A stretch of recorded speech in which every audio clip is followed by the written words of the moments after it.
Un merveilleux bonjour à tout le monde. Le Bitcoin est à 61 200 dollars américains et donc de nouveau inchangé. Hier, nous avons au moins eu un petit avant-goût après avoir atteint ce niveau en soirée où nous avons de nouveau bondi vers le haut en direction des 62 000 dollars américains. Mais ensuite, quoi? Surprise, il y a eu un nouvel événement. Les États-Unis ont de nouveau attaqué l'Iran et inversement. Et ça va et ça vient, et qui sait quoi d'autre? C'est toujours la même rengaine, mais on s'en fout, désolé.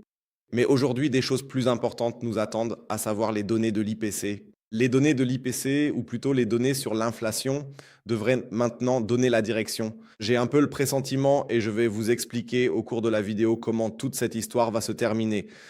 Et à partir de demain, un nouveau cycle commence, on pourrait presque dire un nouveau cycle de taux d'intérêt. Après être sorti du cycle d'assouplissement, les premières banques centrales commencent à nouveau à augmenter leurs taux.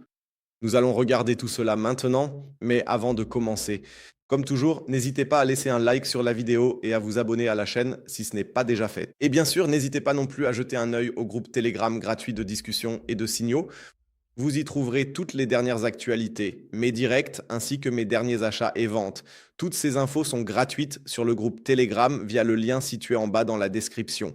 Pour traders et actifs, inscrivez-vous sur mon partenaire BingX. Jusqu'à 8000 USDT de bonus sont à gagner actuellement.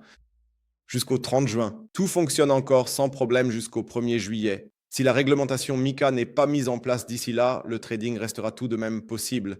Même si vous vous inscrivez maintenant et que vous ne fournissez pas encore de MiCA, il était simplement important pour moi de le préciser à nouveau, mais n'hésitez vraiment pas à vérifier cela. Alors, commençons. Comme je l'ai dit, le Bitcoin est à 61 200 dollars américains. L'action des prix est à nouveau assez médiocre. On a détaillé ça hier en live, c'est dispo en replay. Tout est toujours visible sur YouTube dès que le live est terminé.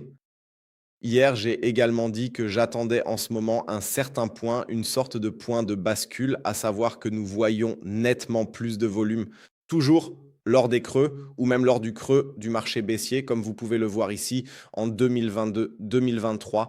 Le volume est alors arrivé et c'était en fin de compte la base pour le prochain bull run. Et c'est précisément ce que j'attends en ce moment pour être honnête, un peu que simplement un peu plus de volume arrive enfin sur les marchés ici. Mais cela pourrait, je pense, changer dans les prochaines, disons, 48 heures, ou du moins être très très déterminant pour la direction, car comme je l'ai dit, nous recevrons aujourd'hui à 14h30 les données de l'IPC qui seront très intéressantes. Nous avons une prévision de 4,2%. Le taux de base devrait passer de 0,4 à 0,3, ce qui est déjà calculé sur un mois notable. Sinon, le taux de base sur l'année devrait passer de 2,8 à 2,9. Les chiffres étaient un peu différents hier, pour ceux qui s'en souviennent. On a déjà un peu bidouillé là-dessus. Et c'est exactement le petit problème, je dois vous l'avouer honnêtement, que j'ai avec ça. Je crois, pour être honnête, que ces chiffres seront meilleurs aujourd'hui parce que Trump me paraît trop détendu. Je crois que je l'ai déjà dit dans la vidéo d'hier, mais j'ai quand même le sentiment que ces chiffres seront meilleurs que prévu et que les marchés vont alors repartir complètement à la hausse. Et ensuite, je dirais se préparer pour le prochain, entre guillemets, court rallye. Pourquoi un court rallye? Parce que nous avons un petit problème. Et c'est d'une part la BCE qui aujourd'hui, enfin demain, va bien sûr augmenter ses taux d'intérêt. Donc ce sera relativement sûr, même si l'article ne se charge pas ici, mais ce sera relativement sûr. Et ensuite, ce sera la Banque du Japon qui suivra, puisqu'elle a maintenant annoncé, ou du moins les premières voix s'élèvent, qu'il y aura en tout cas une hausse des taux en juin, puis à nouveau en octobre, donc 4 mois plus tard. Et cela pourrait déjà avoir des répercussions mondiales. Pourquoi? Si l'on regarde rapidement les positions short sur le yen, nous avons déjà regardé cela hier en direct, mais le yen est massivement vendu à découvert. Cela signifie que si une hausse des taux devait avoir lieu et que le carry trade devait se dénouer, c'est-à-dire être liquidé, nous verrions alors, si l'on regarde ici le yen, même si nous ne sommes pas encore dans la section Forex, mais je dois un peu mélanger les sujets maintenant car cela n'a de sens que comme ça. Le yen pourrait alors complètement s'envoler à la hausse. Nous verrons un dollar qui va d'abord chuter vers le bas. Ensuite, j'espère que nous atteindrons encore ce niveau ici en haut, simplement pour que le carry trade puisse être bien liquidé, car ce n'est que si le dollar est au-dessus de 100, ou plutôt dans la zone des 100, que cela a du sens. C'est une valeur car les gens doivent convertir leurs actions et titres en dollars. Cela signifie qu'ils ont besoin d'un dollar fort, puis à nouveau du yen. Le yen s'envole, le carry trade est débouclé. Tout le marché revient alors en fin de compte à la base. Tout est remis à zéro et tout est effacé. Nous verrons probablement une très très forte volatilité et donc aussi probablement le dernier creux. Et ensuite, tout dépendra de ce qui se passera la semaine prochaine avec Kevin Walsh. Et c'est bien sûr aussi un effet que nous allons maintenant observer. Peut-être. Si les données sur l'inflation sont faibles, Kevin Walsh a tout le pouvoir du monde. Si les données sur l'inflation augmentent, il ne restera rien d'autre à faire au final. Tôt ou tard, il faudra alors augmenter les taux d'intérêt ou non. Cela signifie qu'aujourd'hui, c'est un facteur aussi important que décisif. Ensuite, toutes les hausses de taux d'intérêt arrivent progressivement. Et puis arrive Kevin Walsh. Comme je l'ai déjà dit hier, à mon avis, les 6 à 10 prochains jours seront très très volatiles et ils donneront aussi la direction à suivre. Jetons un coup d'œil rapide à la heatmap. On voit toujours ce gros cluster vers 64 000 dollars. Dans le carnet d'ordre au comptant, rien n'a bougé. Il ne se passe rien. Le marché attend des signaux du marché, ou plutôt des signaux de l'économie, ou encore du macro. Et on l'a surtout ressenti hier après la forte vente de vendredi dernier sur les marchés boursiers et aussi sur la crypto, etc. Et ainsi de suite. Hier, j'ai eu pour la première fois à nouveau le sentiment que, d'accord, la situation macroéconomique commence à intéresser à nouveau. Nous venons de traverser la saison des résultats, qui a duré 5 à 6 semaines, où tout était extrêmement haussier, les résultats étaient excellents. Et maintenant, la situation macroéconomique commence doucement, mais sûrement à refaire surface. Et cela pourrait maintenant commencer à poser un peu problème. C'est pourquoi l'or a baissé, c'est pourquoi l'argent baisse aussi. Nous allons tout regarder dans un instant. En tout cas, le Bitcoin est à 61 200 dollars américains. Pour moi, nous avons maintenant ici une possibilité, ou plutôt oui, une possibilité, si toute cette affaire doit se terminer de manière haussière. Alors, le Bitcoin ne doit pas perdre le seuil des 59 800 dollars, car sinon, nous aurions ici la possibilité de former au moins une vague jusqu'à 64 200. La vague 2, dans laquelle nous nous trouvons actuellement, ne doit pas descendre en dessous de 59 765, c'est-à-dire le niveau 0,886. Et ensuite, une vague massive. La vague 3 en direction de 68 à 70 000 dollars américains. Regardez la heatmap. Entre 65 et 70 000, un cluster de liquidation plus important apparaît sur 7 jours. C'est une option que nous pourrions envisager, notamment en raison de la légère baisse des taux de financement. Et si l'on passe un peu sur des timeframes plus élevés, c'est-à-dire sur le timeframe mensuel, on voit aussi que le plus gros cluster se trouve justement dans cette zone ici en haut. C'est donc là que se situe au moins à court terme. Il est logique d'y retourner, mais même si c'était mon maximum, cela ne changerait rien au fait que nous devrions assister à une nouvelle vague de vente par la suite, en conséquence du carry trade, du wash, etc. PP. Pour assainir le marché, pour faire baisser un peu les actions, pour faire baisser les crypto-monnaies, pour les faire baisser autant que possible. Et ensuite, avec un mouvement haussier, peu importe ce qui devrait arriver, pour repartir fortement à la hausse. C'est ce qui me paraît le plus logique pour le moment. Mais cela aussi seulement si un peu de paix finit par régner. Trump a encore posté quelque chose ici, Trump a lancé de nouvelles attaques. Cette nuit encore contre l'Iran, c'est le plus grand chaos qu'on ait jamais vu.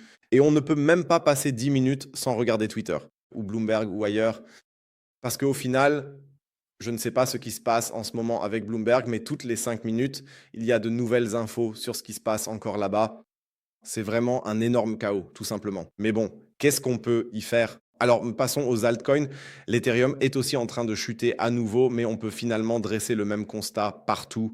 Ici, on trace le FIB du plus bas au plus haut, et là aussi, au final, c'est la même image. Golden Pocket jusqu'à 0,86, c'est-à-dire que 1587 à 1529 serait une option, pour ensuite, à partir de là, viser finalement la 2. Et ensuite la 3, pour repartir à la hausse, ce serait le scénario haussier, et c'est pareil pour Solana. Pour cela, il faut que les données VPI soient bonnes aujourd'hui, alors priez pour que ce soit le cas. Passons maintenant au marché traditionnel. Le pétrole reste stable, légèrement en baisse. L'or est en baisse, bien sûr, car comme je l'ai dit, nous sommes à nouveau dans une situation macroéconomique. Par situation macroéconomique, je veux dire que les marchés, soudainement, commencent à s'intéresser au fait que nous pourrions avoir des hausses de taux d'intérêt. Et tu le remarques avec l'or. L'or comble maintenant lentement la mèche, mais c'est une bonne chose. C'est pareil pour l'argent qui entre maintenant lentement dans la zone d'achat, mais il doit aussi combler la mèche ici. Et ensuite, il faudra descendre encore un peu plus bas, en tout cas. Entrer dans ces zones d'achat en bas. Nous avons déjà parlé du Forex, donc pas besoin d'en discuter plus en détail maintenant. Sinon, sur les marchés traditionnels, le DAX est en légère baisse. Du moins, ici, la baie pourrait commencer à monter lentement. Et c'est exactement ce que je veux dire par la réallocation. Le Dow Jones se maintient encore vraiment très bien. Le Nasdaq a perdu pas mal hier.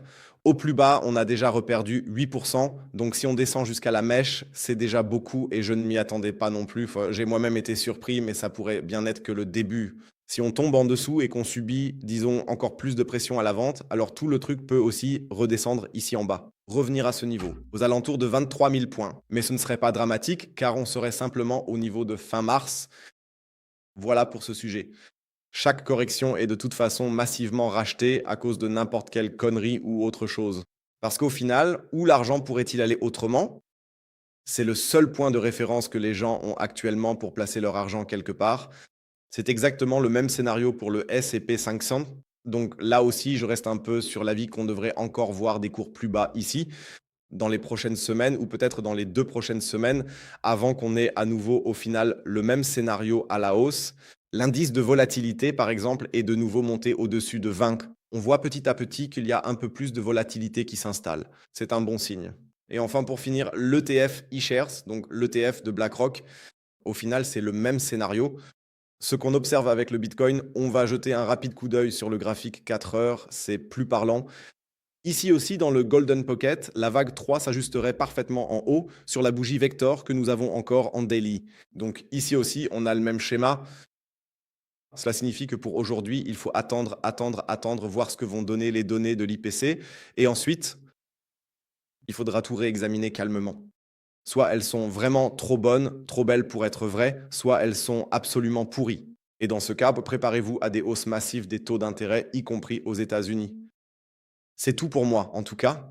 Je vous remercie d'avoir regardé. On se retrouve demain pour la mise à jour du matin. Retrouvez les mises à jour sur Telegram, Twitter et Instagram. Suivez-moi sur vos réseaux préférés. Les liens sont en description ci-dessous. Et nous nous reparlerons demain. D'ici là, au revoir et comme toujours, restez calmes.